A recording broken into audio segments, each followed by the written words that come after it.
అందరికీ నమస్కారాలు. ఈరోజు social democratic party of India SDPI party ఆధ్వర్యంలో దేశవ్యాప్తంగా నిరసన కార్యక్రమం చేపడుతున్నాము.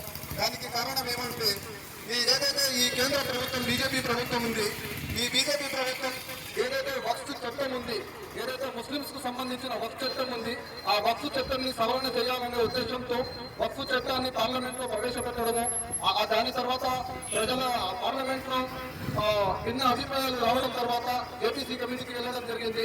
ఏపీసీ కమిటీలో కూడా ప్రజాస్వామ్యబద్ధంగా కాకుండా కేవలం ఒక రాజకీయ ఒక కేంద్ర పార్టీకి ఒక తొత్తుగా మారి ఏపీసీ కమిటీ కూడా ఏదైతే వక్ఫ్ సవరణ చట్టం సంబంధించిన 44 అంశాలను సవరణ చేయాలనేది ఉంది.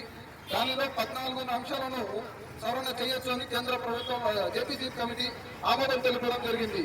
అందులో భాగంగా ఈ రోజు ఏదైతే జేపీసీ కమిటీ ఆమోదం తెలిపింది వక్ఫ్ సవరణ చట్టము, పార్లమెంట్ లో ఈ బిల్లు ఈ రోజు చర్చకు వచ్చింది.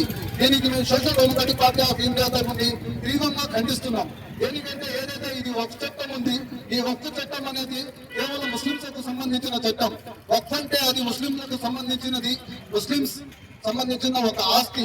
మన భారతదేశం చూస్తున్నాం మనమందరము. ఎప్పుడైతే బీజేపీ ప్రభుత్వం అధికారంలో వచ్చింది, బీజేపీ ప్రభుత్వం అధికారంలో వచ్చినప్పటి నుండి బీజేపీ ప్రభుత్వం ఒక ఏకైక అజెండా కూల్చడం, దోచుకోవడం. ఇది తప్పిస్తే వేరే అజెండానే బీజేపీ పార్టీకి అవసరమే లేదు.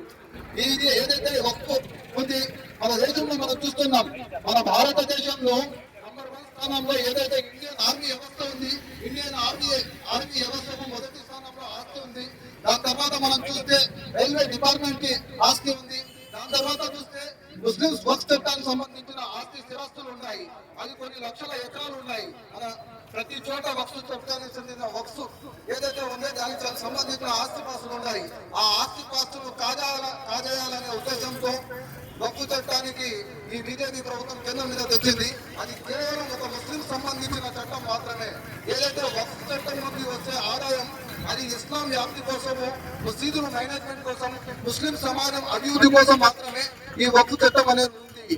దానికి సవరణ చేయాలనే ఉద్దేశంతో బీజేపీ కపట నాటకం ఆడుతా ఉంది. ఇదన్నీ మానుకోవాల్సిన అవసరం ఉంది. అదే విధంగా ఏదైతే మన రాష్ట్ర ప్రభుత్వం ఉంది, తెలుగుదేశం పార్టీ వ్యవస్థాపకులు మన నందమూరి తారక రామారావు గారు ఒక మంచి ఉద్దేశంతో, తెలుగువారి ఆత్మగౌరవం అనే ఉద్దేశంతో ఒక సెక్యులర్ పార్టీని ఆయన స్థాపించారు. ఆయన తర్వాత చంద్రబాబు నాయుడు గారు ఒక సెక్యులర్ పార్టీ నాయకుడుగా ప్రతి ఒక్క మతాన్ని, ప్రతి ఒక్క వర్గాన్ని కలుపుకుంటూ ముందుకు వెళ్తున్నారు.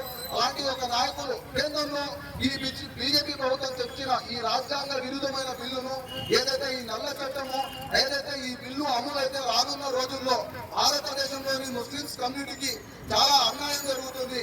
వక్ఫ్ చట్టానికి సంబంధించిన ఏదైతే ఆస్తులు ఉన్నాయి అది చాలా మంది దోచుకునేదానికి అవకాశం ఉంది. కాబట్టి ఆంధ్రప్రదేశ్ లోని యావత్ ముస్లింస్ మనోభావాలను గౌరవించాల్సిన అవసరం మన సీఎం నారా చంద్రబాబు నాయుడు గారికి ఎంతైనా ఉంది. కాబట్టి మేము ఎస్డిపిఐ తరఫు నుండి, సోషల్ డెమోక్రటిక్ పార్టీ తరఫు నుండి మన సీఎం చంద్రబాబు నాయుడు గారిని మనం ఒకటే కోరుతున్నాము. రానున్న రోజుల్లో ఏదైతే గత ఎన్నికల్లో ప్రజల ఆదరణ, ప్రజల ఓట్లు ముస్లింలకు మీకు లభించాయో అదే విధంగా రానున్న రోజుల్లో కూడా లభించాలంటే మీరు ఒక సెక్యులర్ పార్టీ నాయకులు, అందరినీ కలుపుకునే నాయకులు, రానున్న రోజుల్లో మీకు మా సహకారం కావాలంటే ఈ వక్ఫ్ బిల్లును వెంటనే రద్దుపరచాల్సిన అవసరం ఎంతైనా ఉంది.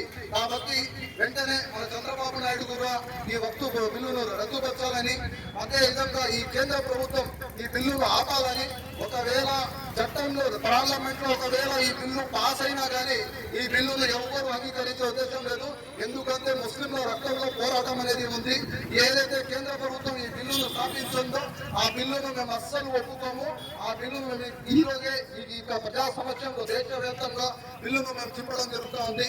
ఇదే సందర్భంగా మేము ప్రజలందరికీ తెలియజేస్తున్నాం ఒకటే, వక్ఫ్ రక్షణ కల్పించాలి. వక్ఫ్ రక్షణ ఉంటేనే సమాజ భద్రత ఉంటుందనే కారణంతో రాబోయే 20వ తేదీన మేము చలో నంద్యాల క్యాంపెయిన్ చేస్తున్నాము.